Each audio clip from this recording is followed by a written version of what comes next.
Welcome sa Luto ni Patsy. At ngayon magluluto tayo ng Mickey Gisado. Tara, umpisa na natin. Salang na natin ang kawali, sunod ng mantika. Antayin natin ng minute. Ayan, ilagay na natin ang bawang. Siyempre isusunod na natin ang sibuyas. Hahaluin natin yan. Pag ganitong medyo luto na ang sibuyas at bawang, isusunod naman natin yung baboy. Nasa inyo yan kung anong gusto nyong isahog dyan. Gusto nyo, kapitbahay yung chismosa, pwede na rin yan.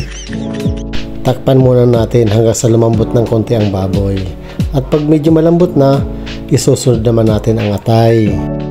Hindi nga pala natin pinagsasabay ang atay at baboy kasi oras na ma-overcook ang atay, medyo titigas yan.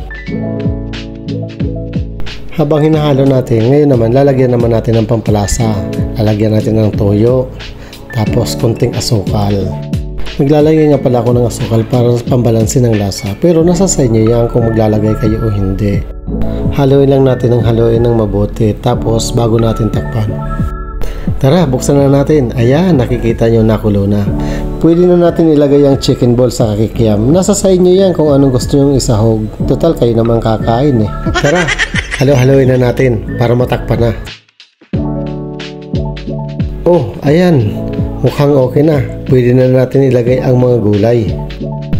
Pagsabay na natin ang bagyo beans sa carrots, tapos haluin na natin yan. Oh. Ayan, nakita nyo, parang pwede na. Mukhang pwede nang ulamin, no? Pero pasasarapin pa natin yan. Siguro pagkalipas ng 2 taon, pwede na natin ilagay ang celery. Isabay na rin natin yung bell pepper. At saka haluin natin. Halo lang ng halo. Haluin mo ako, gamitin mo mahiwagang sandok. Tama na nga ang kanta, ilagay na natin ang repolyo nang matapos na. Siyempre hahaluin ulit natin, pero hindi na ako kakanta, baka tayo ay ma-discover pa. Pagkatapos ng ilang buong paghahalo, pwede na nating ilipat sa ibang lalagyan. Isasalin lahat natin ang gulay, pero ititira natin ang sabaw. Iyan din kasi ang gagamitin natin pang sabaw sa Mickey mamaya, para nandun pa rin ang lasa. Ngayon yung sabaw, dadagdagan lang natin ng tubig para yun ang gagamitin natin sa pagluto ng Mickey mamaya. Naglagay na rin nga pala ako ng cubes, tapos yung magic sarap, saka konting asukal ulit. Ngayon, nasa sa inyo yan kung anong gusto nyo ilagay na pampalasa, pero sa akin, okay na yun.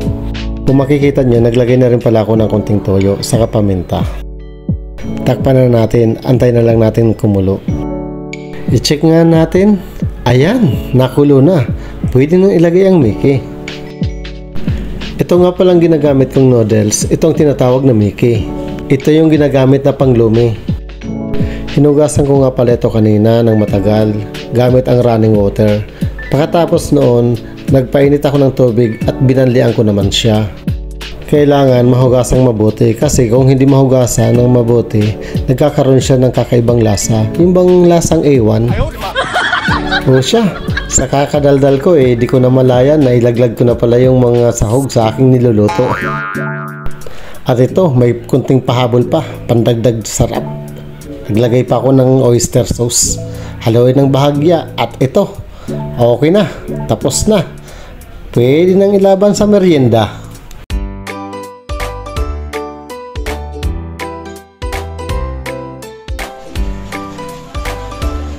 Tara, kain tayo.